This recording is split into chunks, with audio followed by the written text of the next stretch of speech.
OnePlus Cyanogen.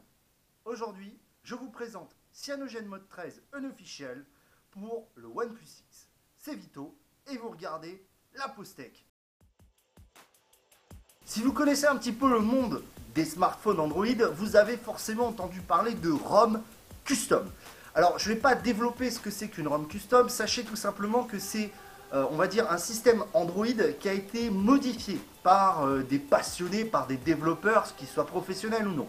Une des plus célèbres ROM custom disponibles gratuitement, puisque c'est le principe d'Android, c'est Cyanogen Mode. C'est une équipe de développeurs qui aujourd'hui travaille aussi avec Microsoft, faut le savoir, et ils sortent des ROM custom pour tout un tas de smartphones. Alors dans le milieu des ROM custom, il y a ce qu'on appelle les ROM officiels, c'est-à-dire qu'ils sont officiellement supportés par le constructeur, donc avec des pas par le constructeur, par Cyanogen par exemple, et qui sont mis à jour par les devs de Cyanogen, et il y a ce qu'on appelle les ROM unofficiels.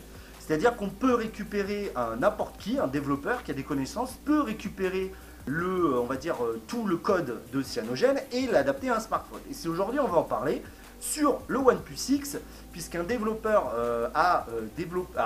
on va dire, adapté Cyanogen pour le OnePlus X. Je vais donc vous présenter cette version de Cyanogen Mode 13.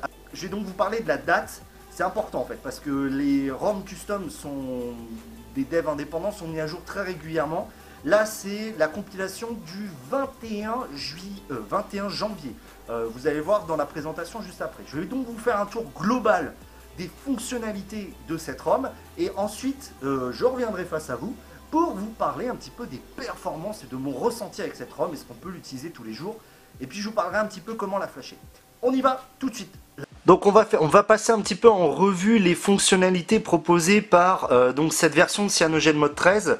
On va tout de suite aller voir dans les réglages donc ce que l'on a comme version. Donc comme je vous l'ai dit dans l'intro, c'est la compilation du 26 janvier 2016. Donc ça a été, cette version a été publiée il y a 2 jours, je crois, 1 ou 2 jours. Alors on peut voir donc qu'on est bien sous Android Marshmallow, d'accord. Donc ça c'est déjà la chose importante. Ensuite que le patch de correctif de sécurité Android date bien du 1er janvier 2016.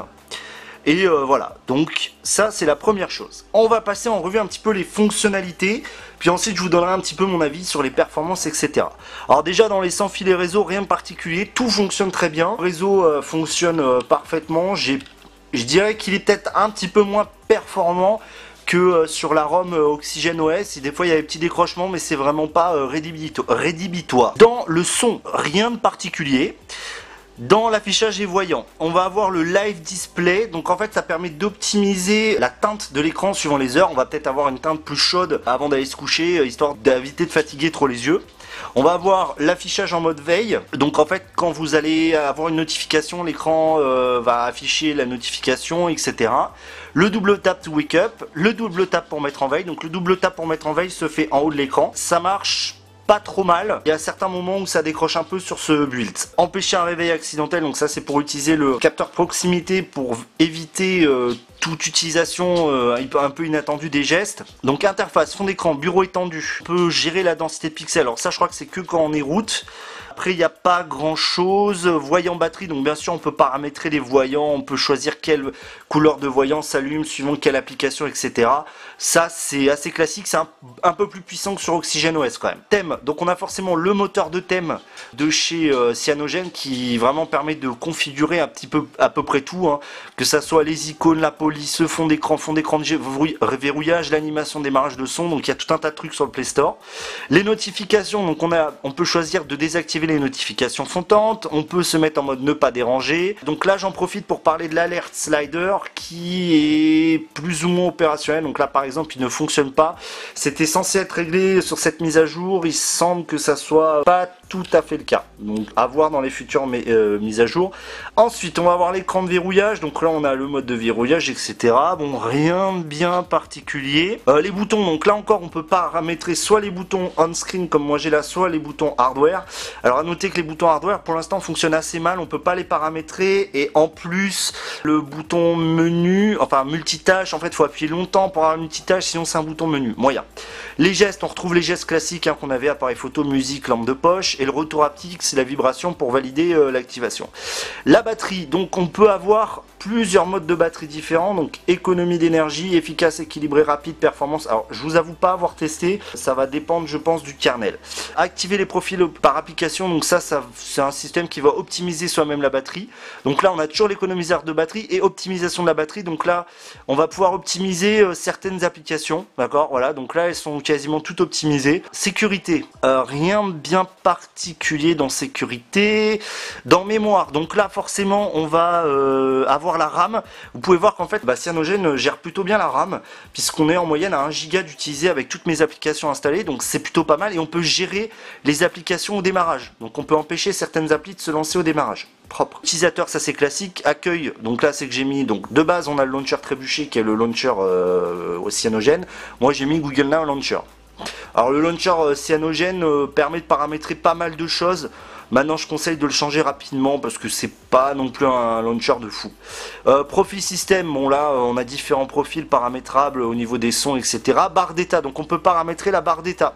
On peut choisir les icônes, de ne pas afficher certaines icônes, on peut choisir la position de l'horloge, donc moi je l'ai mis centré par exemple, le type d'heure, le type de la forme de l'icône de batterie, si on veut afficher le pourcentage. On peut aussi choisir de régler la luminosité en slidant en fait barre de tâches, c'est-à-dire si on active en glissant notre doigt sur la barre d'état, on va pouvoir régler la luminosité. Compteur de notification, ouverture rapide. Les applications, donc là c'est tout le gestionnaire d'applications. Donc là vu qu'on est sous Lollipop, sous Marshmallow, on peut choisir le stockage relay, on peut voir les consommations de données, on peut gérer les autorisations, les notifications, etc. C'est hyper complet quand même. Marshmallow est beaucoup plus complet que les autres. Donc la gestion de compte, Google, bon là c'est les paramètres Google, confidentialité, donc protection des données, etc. On peut gérer un petit peu toute la confidentialité. Alors la localisation, alors justement c'était un problème sur les premiers builds, la localisation par GPS fonctionnait relativement mal. Alors là je vais pas vous cacher qu'avec cette version là, donc cette dernière version en date de la vidéo, il y en aura d'autres après, le GPS se fixe très bien en extérieur. En intérieur c'est quasiment impossible de fixer, bon pour l'instant c'est un peu comme ça. Accessibilité, rien de bien particulier par rapport au stock. Stockage USB, donc on a bien sûr la fonction de fusionner la carte mémoire, voilà, formatée en tant que mémoire interne. Alors j'y reviendrai, je vous ferai une vidéo là-dessus d'ailleurs. Pourquoi, quels sont les avantages et les inconvénients? Moi je l'ai pas mis, donc ça m'empêche d'installer les applications sur la carte mémoire. Maintenant bon voilà, j'utilise pas non plus beaucoup. Langue et saisie, sauvegarde, option pour les devs, bon ça vous connaissez. Donc à propos du téléphone, il n'y a pas grand chose de plus. Alors niveau petits détails, alors déjà de base vous avez un appareil photo fourni par Cyanogen, une appli qui bug, voilà, quand on passe en mode vidéo. Donc là elle est bloquée en mode vidéo, donc il faut tout de suite installer l'appli photo Android, donc Google Caméra, qui va mettre beaucoup de temps à s'installer, qui elle fonctionne sans problème, d'accord, que ce soit en vidéo ou en photo. Le petit bémol, c'est que au début j'avais formaté la carte SD en mémoire interne et il y a eu un bug, en fait l'appareil photo n'arrivait pas à lire la carte mémoire, donc c'est un petit peu dommage. Niveau autonomie, on est, je dirais, proche de OxygenOS, hein. Il n'y a pas plus ni moins. On est vraiment sur quelque chose qui est fluide et qui tient la journée sans problème, mais sans extra. Après, j'ai pas testé les différents modes de batterie, s'ils apportent quoi que ce soit. Je suppose que quand même ça doit effectuer un peu. Alors au niveau des add-ons, il y a AudioFX qui semble pas fonctionner des masses. Sinon globalement c'est une ROM qui est très performante, qui... Alors, petit détail, je viens d'y penser, offre une galerie comparée à OxygenOS qui n'a pas de galerie d'application galerie intégrée, ce qui est dommage.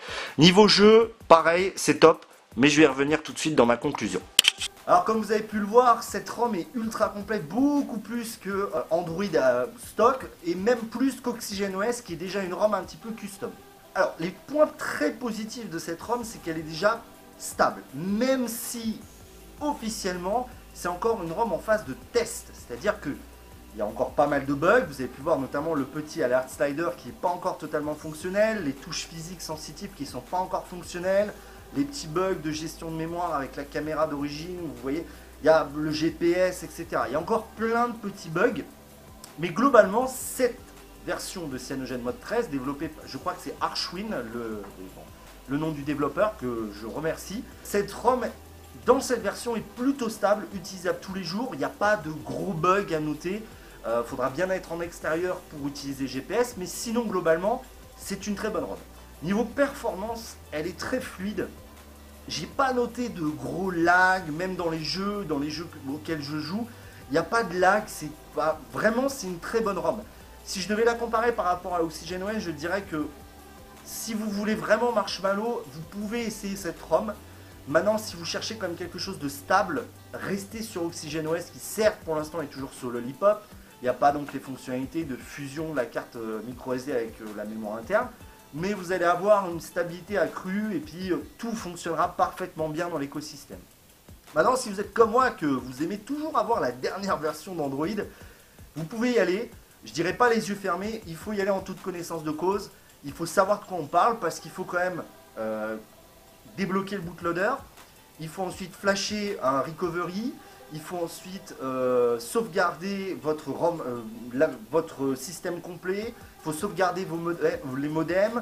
Il faut ensuite flasher la nouvelle. Il faut faire ensuite un whip cache Dalvik, data et système, etc. Donc déjà, si vous n'avez rien compris à ce que je viens de dire d'avant, oubliez. D'accord, ça demande quand même une certaine connaissance. Après, c'est très simple, il y a des tutos super bien faits sur le forum OnePlus, je vous mettrai les liens dans la description. Il y a des tutos super bien faits.